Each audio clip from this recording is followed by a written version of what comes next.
Paraguachón, ayer tuvimos un programa bien, yo digo que donde se aclararon muchas cosas de cómo actúa la etnia guayú en estos casos. Por eso es que no ha habido deportaciones, ni ha habido violencia, porque contra los guayú sí es complicado meterse, ¿no?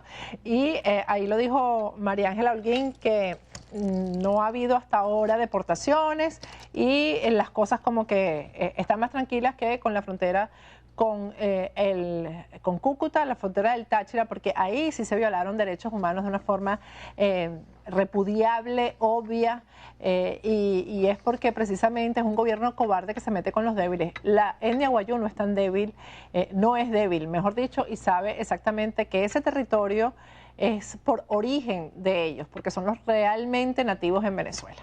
Bueno, y mientras la ONU está alertando sobre el incremento de ciudadanos que han sido afectados por este conflicto colombo-venezolano, la oposición, la coalición opositora en Venezuela está declarando, y es la versión que hay, que Nicolás Maduro está enrareciendo, intentando enrarecer el clima en Venezuela, que debería ser en paz para las próximas elecciones. Apenas faltan menos de 3 meses para las elecciones a la Asamblea Nacional y aún esta situación en la que se están suspendiendo las garantías ya en 2 zonas en Venezuela, pues está angustiando a la oposición porque esto podría extenderse a todo el país y, por supuesto, entorpecer el buen desarrollo de las elecciones del 6 de diciembre. Vamos a ver lo que tiene La Voz de América preparado sobre esto. La Oficina para la Coordinación de Asuntos Humanitarios de las Naciones Unidas reveló que el número de personas retornadas desde Venezuela hacia Colombia por la crisis de la frontera asciende a 20.000.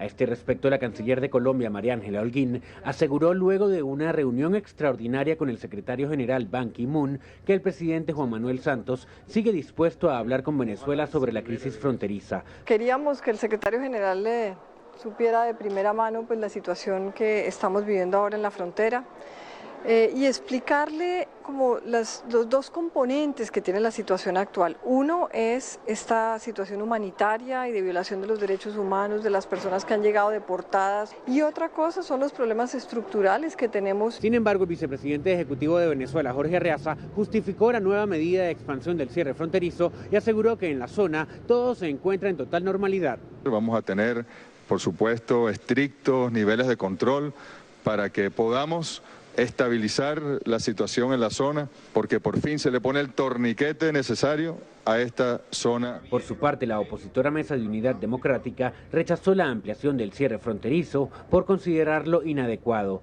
y aseguró que el cierre de frontera es un mecanismo usado con un propósito espurio. A la forma como el presidente Nicolás Maduro y su gobierno ha violentado la Constitución con el objeto de implementar el estado de excepción que conduce a dificultar el desarrollo del proceso electoral. Álvaro Algarra, Voz de América, Caracas. Bueno, y tal como anunciamos ayer, el opositor venezolano Pablo Medina se reunió finalmente con el Papa el día de hoy para pedir que el Papa intervenga por los presos políticos y también porque haya elecciones auténticas el próximo 6 de diciembre. Pablo Medina no va a poder estar con nosotros por cuestión de horas, pero la periodista ítalo-venezolana Marinelis Tremamuno va a estar con nosotros a pesar de la hora. Son las 3 de la mañana en Italia, pero ella estuvo presente en todas las reuniones que estuvo Pablo Medina y nos va a relatar al regreso todo lo que ocurrió y todo lo que el Papa pudo decirle a Pablo Medina. Pero antes de irnos a un corte, vamos a ver el video que un grupo de perseguidos políticos venezolanos preparó.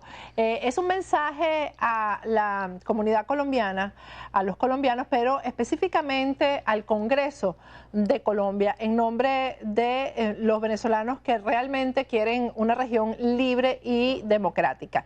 Ellos están pidiendo además, el video que ustedes van a ver ahora está montado en YouTube y están pidiendo que quienes quieran acompañar el mensaje que está contenido aquí, pues que pueden firmarlo. Está firmado por varios reconocidos perseguidos políticos que están en el exilio. Vamos a verlo y al regreso vamos a conversar con esta colega ítalo-venezolana.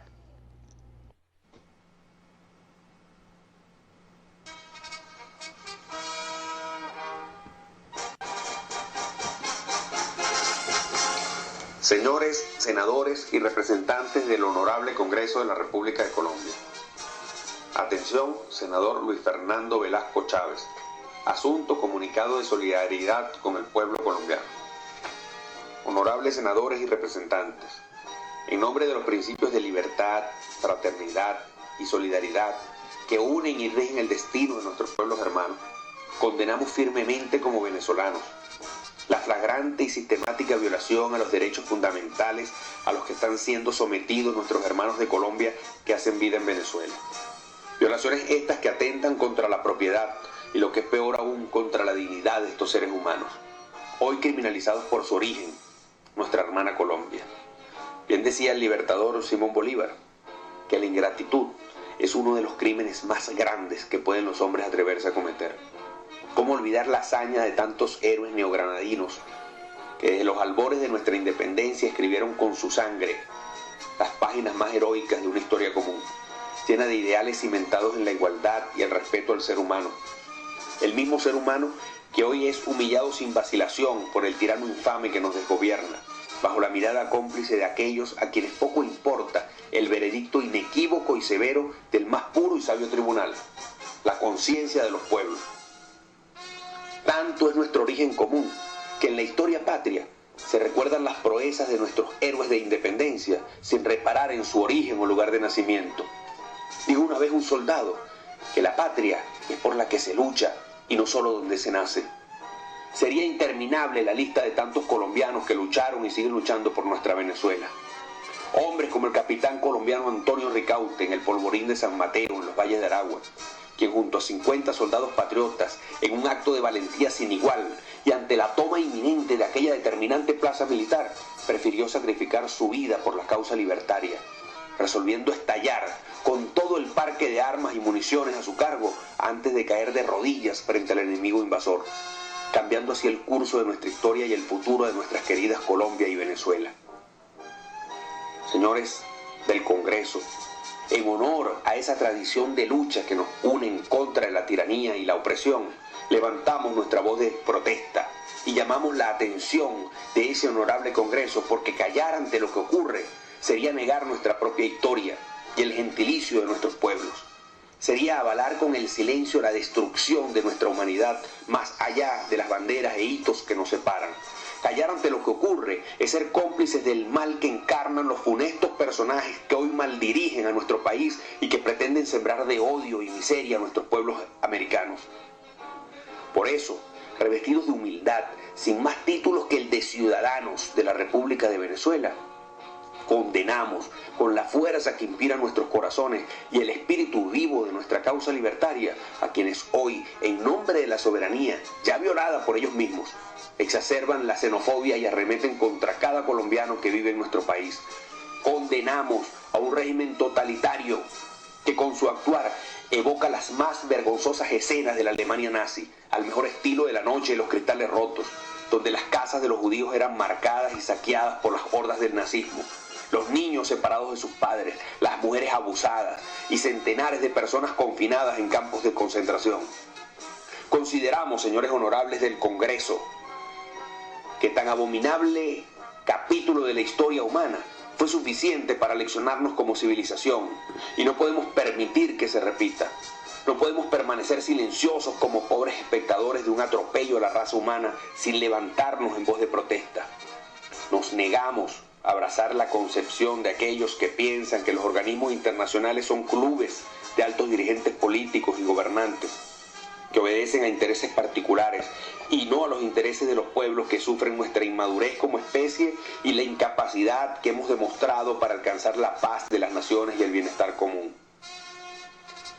En ese sentido, señores senadores y representantes, nos plegamos al pueblo de Colombia y esperamos que por intermedio del honorable Congreso sepan nuestros hermanos neogranadinos que hoy nos une tanto como ayer una causa común y el justo respeto a nuestros pueblos, a nuestro origen, a la dignidad del hombre, de la mujer, de los niños del mundo y en este caso de nuestra hermana Colombia. Los hechos a los que hacemos alusión en esta oportunidad, además de embargarnos de vergüenza por lo que hace nuestro desgobierno, no pueden ser bajo ninguna circunstancia tolerados. Como uno de los tantos atropellos y bajezas que impunemente se le permiten al régimen de Nicolás Maduro en contra de las personas y sus libertades.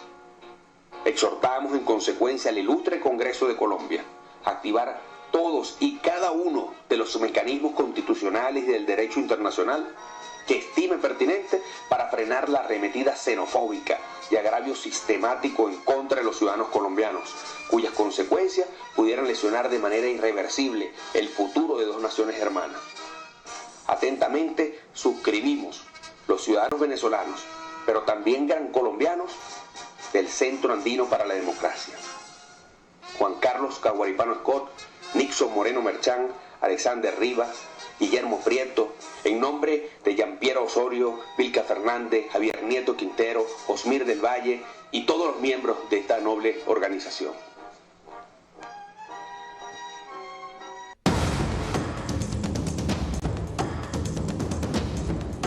Agárrate con Patricia Poleo.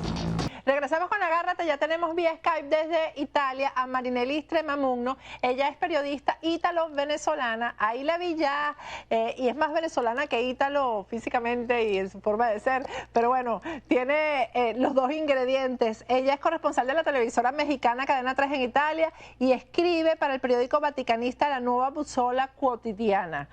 Buenas noches, Marinelli, ¿cómo estás?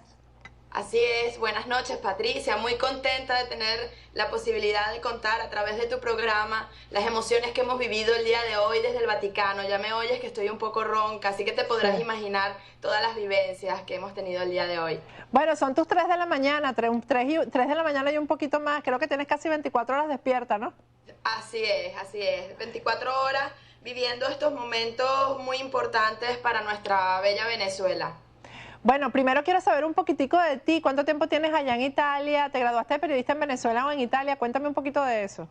Bueno, yo me gradué de periodista en la Universidad Central de Venezuela. He vivido gran parte de mi vida en Venezuela. Digo que soy ítalo-venezolana porque mi familia es de origen italiano, mi familia paterna, y me gusta decirlo porque es una muestra de esa mezcla que siempre hemos tenido los venezolanos, ¿no? Gran parte de nosotros somos descendientes de diferentes pueblos, sean europeos como latinoamericanos, siempre hemos sido un país mixto y yo creo que esto es parte de esa riqueza cultural que tenemos y me gusta destacarlo. ¿Cuánto tiempo tienes en Italia? Tengo ya 6 años en Italia y bueno, decidí irme del país hace 6 años, en el 2009, a raíz de todos los acontecimientos contra la libertad de expresión en Venezuela. Yo tenía un periódico en San Antonio de los Altos, se llamaba Tras la Noticia, y bueno, personalmente viví lo difícil que es ejercer la libertad de expresión en Venezuela, y a raíz de esos cierres que hubo de emisoras de radio en el 2009, luego del cierre de RCTV, tomé la decisión de irme del país.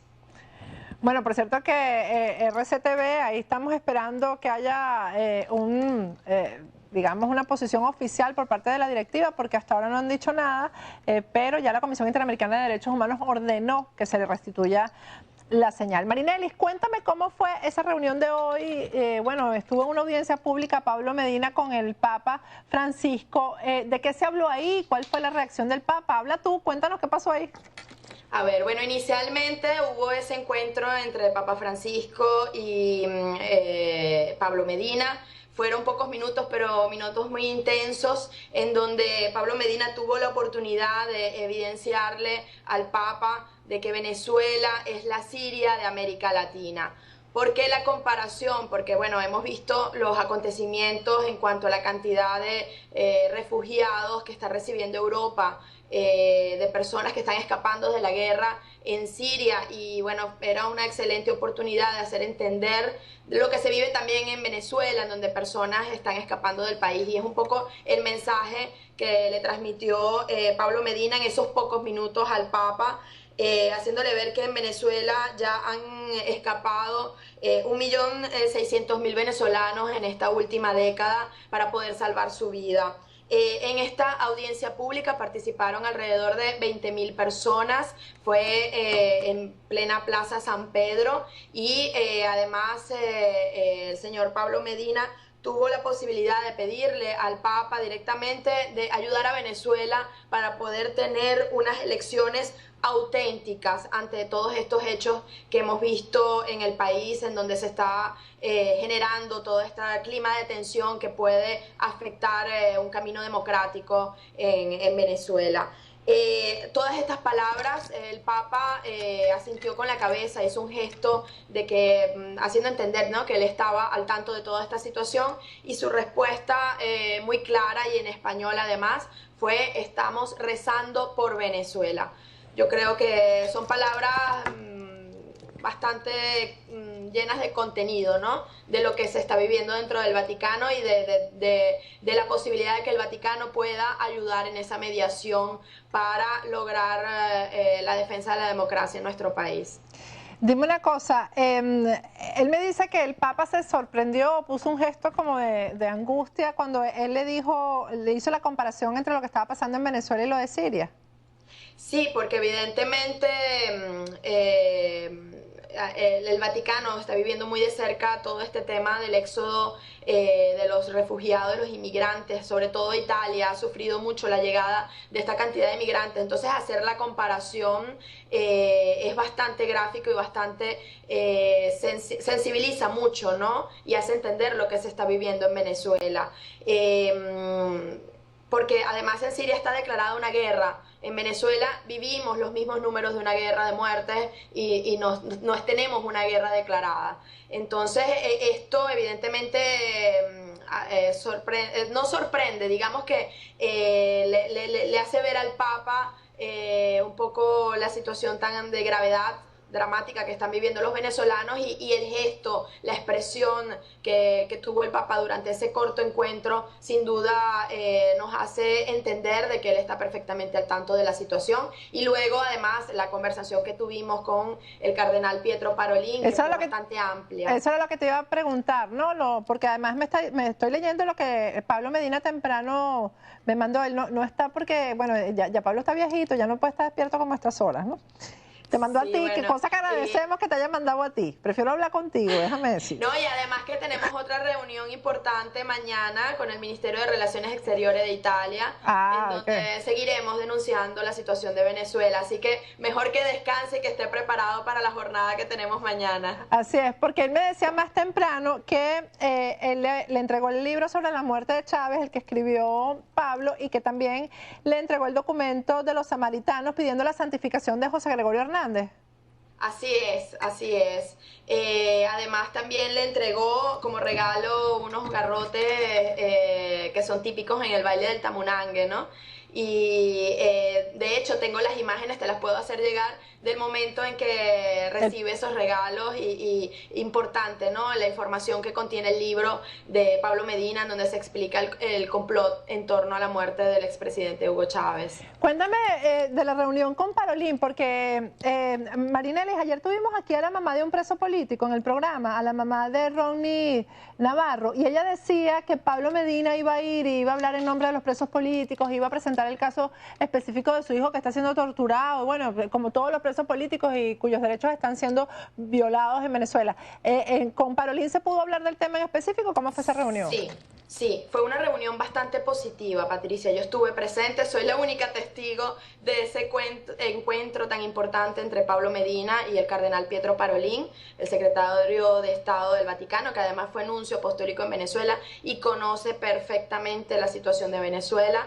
Fue una conversación de media hora. O sea, ni siquiera un jefe de Estado generalmente no habla tanto tiempo dentro de una reunión con un alto prelado del Vaticano, ni siquiera con el Papa. Y te puedo contar que tuvimos la posibilidad de una reunión privada con el cardenal Pietro Parolin de media hora, hablando de la situación de Venezuela. Específicamente, al inicio de la conversación, el señor Pablo Medina hizo bastante énfasis en la represión que se está viviendo en Venezuela, sea hacia la oposición, sobre todo, y también a los disidentes del chavismo, ¿no? Que también están sufriendo persecución política. Se habló sobre todo del caso de los estudiantes, se denunció la situación de los 75 estudiantes que han sido, que se encuentran presos y que están siendo torturados, y efectivamente el cardenal está al tanto de toda esta situación y manifestó su preocupación ante la situación de tensión que existe en Venezuela y ante la crisis y digamos los hechos que se podrían desencadenar digamos en este previo a las elecciones del 6 de diciembre. Bueno, Marinelis, mañana a lo mejor nos comunicamos otra vez contigo para que nos cuentes cómo estuvo esa reunión, ¿no? Sí, yo te quiero comentar algo importante que también surgió durante la reunión con el cardenal. Además de facilitarle toda la información actualizada de cuál es la situación de Venezuela, de hablar de la situación de la frontera, y de pedir una intervención de Papa Francisco más activa, sobre todo en vista a su viaje a Cuba en los próximos días, a finales del mes de septiembre.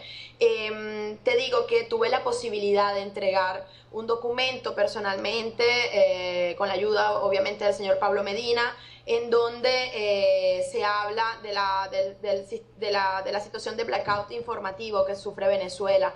Este documento se llama El secuestro de la voz, en donde participas tú también, Patricia, con un testimonio bien importante, junto al testimonio del señor Pablo Medina, de Luis Chatén, Emilio Lovera, por mencionar algunas personas que están presentes dentro de este documento, que fue preparado por una colega chilena, por Natalia Farías, claro, y por Cristian Sandoval Cabezas. Claro. Tuvimos la posibilidad de entregar este material y también le mencioné sobre la situación de RCTV con esta nueva sentencia de la Corte Interamericana de Derechos Humanos, en donde se solicita o se exige la renovación de la concesión a Radio Caracas Televisión.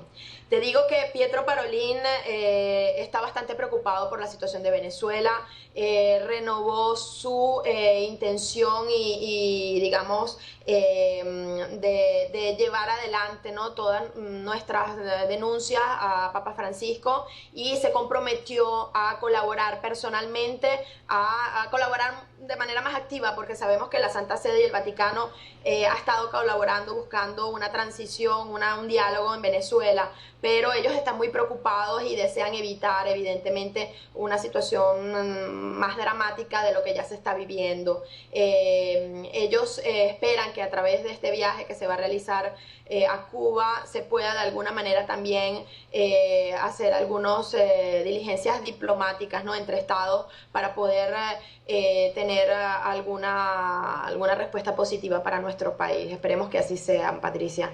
Esperemos, y muchas gracias, Marinelis, por habernos atendido hasta ahora, y sobre todo porque tienes ya 6 años allá en Italia y no te olvidas de Venezuela. Qué importante es eso.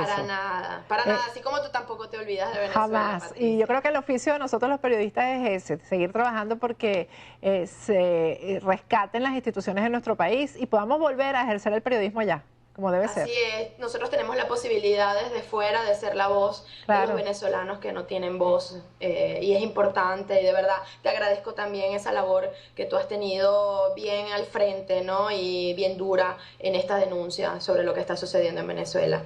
Gracias, colega, muchísimas gracias.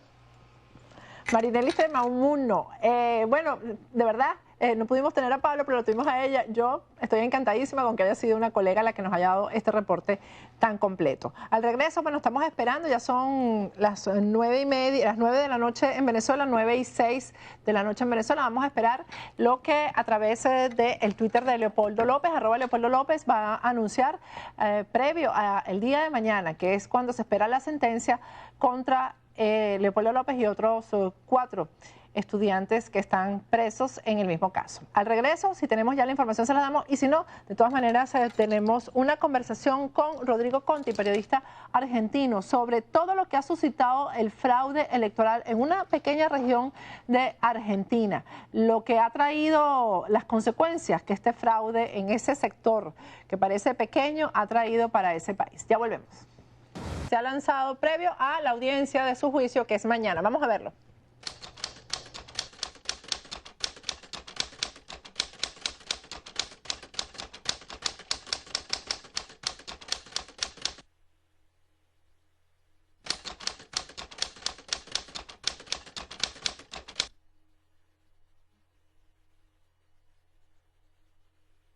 salgamos a caminar con firmeza, con fuerza, asumiendo la no violencia. Nuestro terreno, la calle, nuestra lucha, la no violencia. Que Dios lo bendiga.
Mira, puro chavista. Ahí está la patria, ¿ves?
¿A quién mataron? ¿Qué dicen? Mataron a un chamo. ¿Quién lo mató?